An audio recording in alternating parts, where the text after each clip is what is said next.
নমস্কার বন্ধুরা, আশা করি আপনারা সবাই ভালো আছেন। আবার একটি ভিডিও নিয়ে আপনাদের সঙ্গে উপস্থিত হলাম।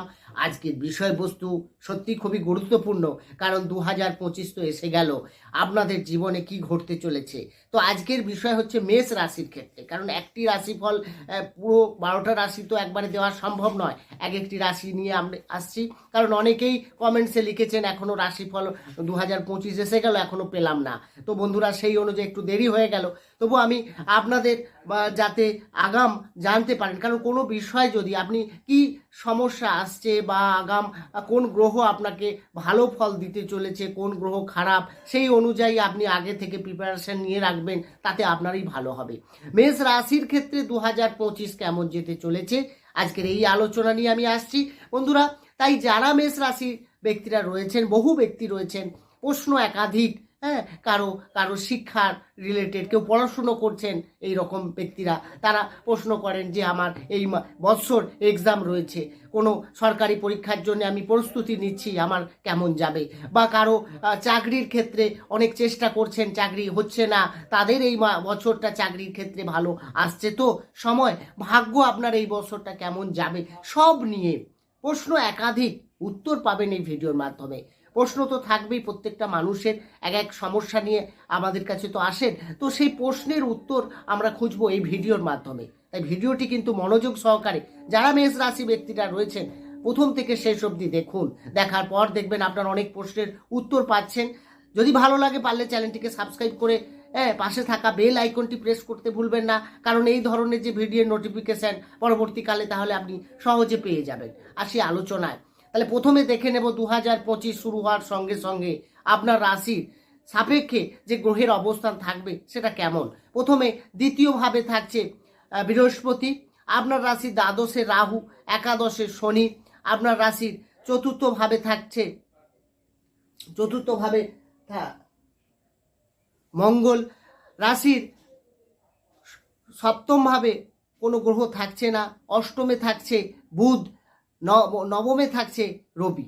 বন্ধুরা, গ্রহের অবস্থান যা থাকবে সেই অনুযায়ী যদি দেখা যায়, তাহলে প্রথমে দেখব আমরা বৃহস্পতির অবস্থান। দেবগুরু বৃহস্পতি, যে কিনা আপনার ভাগ্য এবং দ্বাদশ অধিপতি গ্রহ, তো সে কোথায় আছে।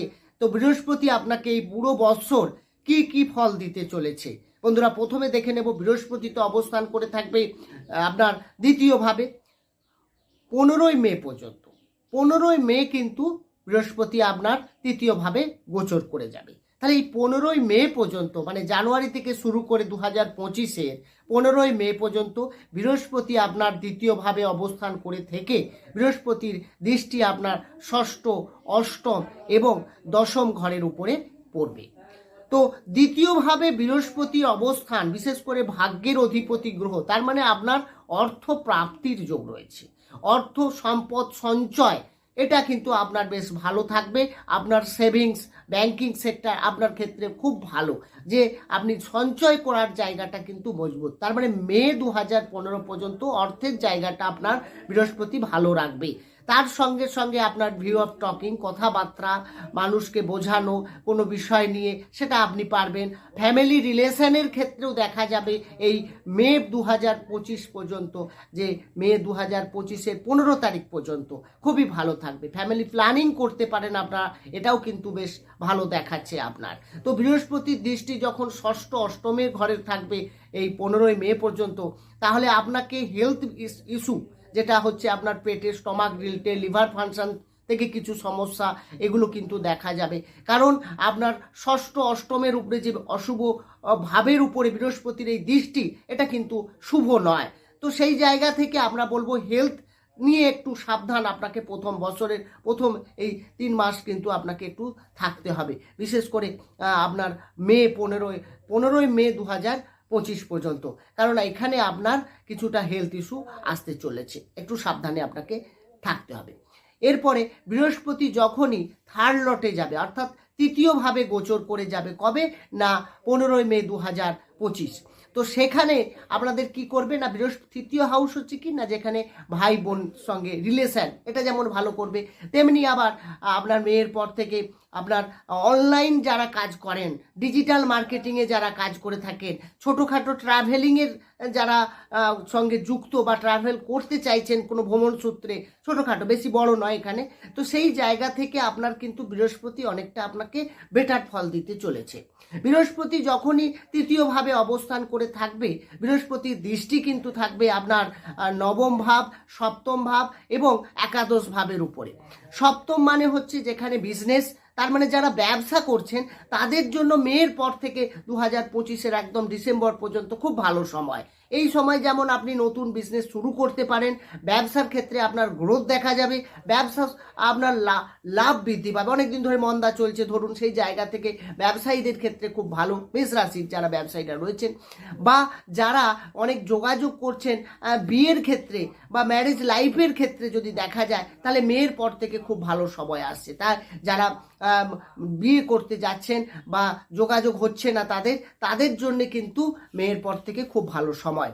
এরপর বৃহস্পতির দৃষ্টি যখন ভাগ্য অর্থাৎ নবম ভাবের উপরে পড়বে, তাহলে নবমপতির দৃষ্টি নবমে থাকছে, তার মানে ভাগ্য উন্নতির ক্ষেত্রে একটা ভালো সময় আসছে।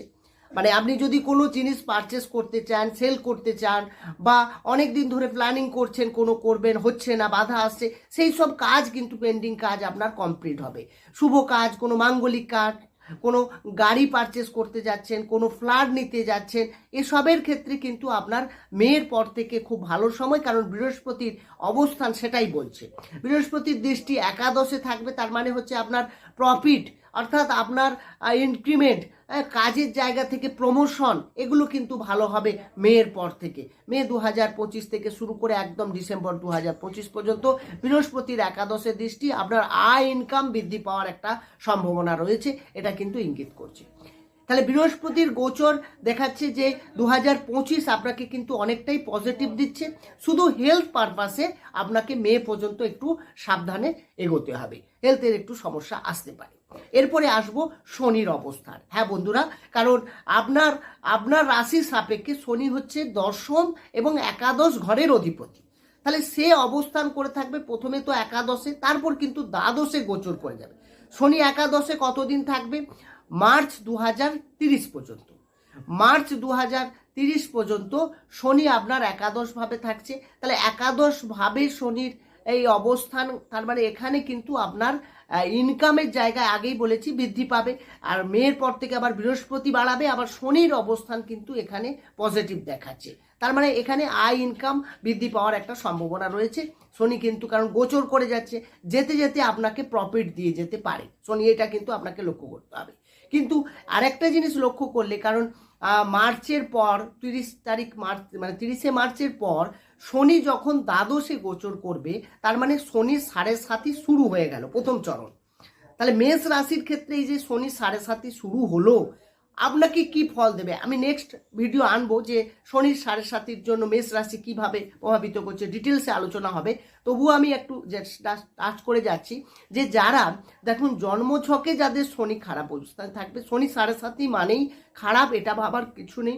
আপনাকে হয়তো শনি পরিশ্রম দেবে, কোনো কাজে ডিলে হবে, মানসিক চাপ, টেনশন, এগুলো হালকা আপনার অবশ্যই থাকবে, কিন্তু তা মানে এই নয় শনি আপনাকে বিশাল কষ্টের মধ্যে ফেলবে। আপনার যদি কর্ম ঠিক থাকে, আপনার যদি প্ল্যানিং ঠিক থাকে, শনি যে গ্রহের তার ক্যারেক্টার অনুযায়ী যদি আপনি চলতে পারেন, তাহলে কিন্তু খুব একটা খারাপ ফল দেবে না। তবু আমাদের সাবধান হতে হবে। কবে না মার্চ 2025-এর 30শে মার্চ থেকে শুরু করে আপনার শনি 7.5 শুরু হবে, 2.5 বছর কিন্তু শনি অবস্থান করে থাকবে।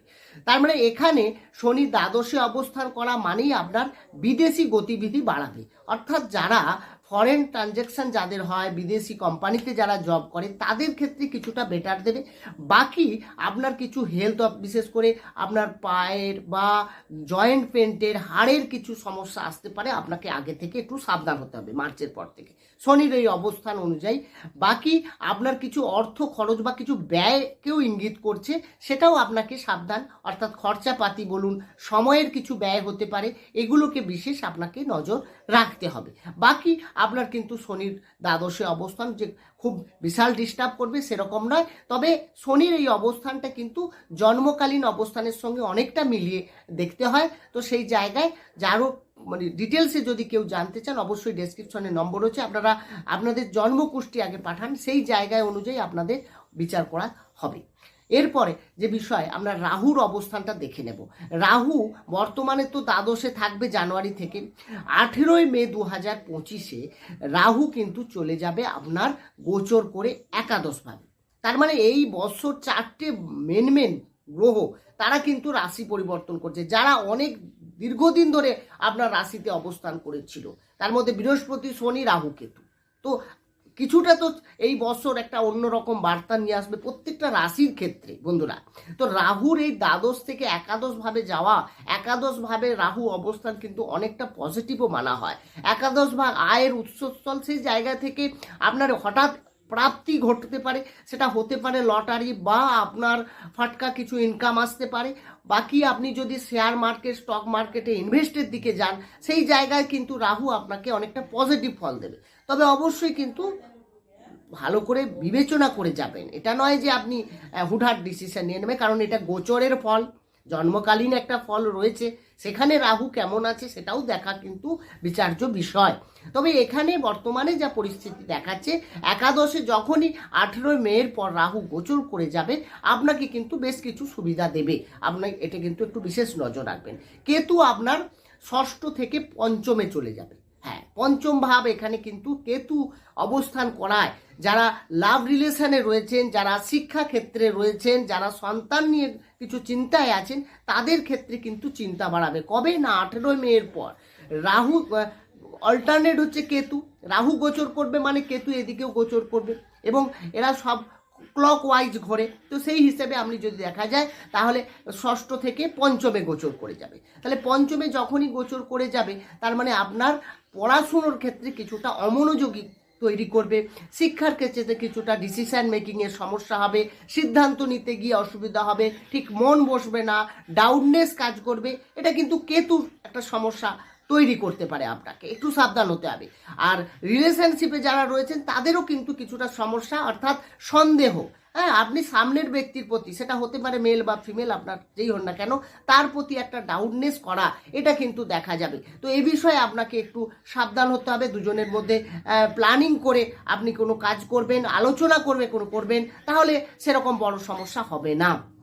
আর যে বিষয়টা সন্তান প্ল্যানিং এর ক্ষেত্রেও কিন্তু একটু সাবধানে আপনাকে এগোতে হবে। এই ছিল আজকের আলোচনা। কেমন লাগলো আলোচনাটি অবশ্যই বন্ধুরা কমেন্ট বক্সে জানাতে ভুলবেন না। ভালো থাকুন, সুস্থ থাকুন, দেখা হবে অন্য একটি ভিডিও নিয়ে। নমস্কার।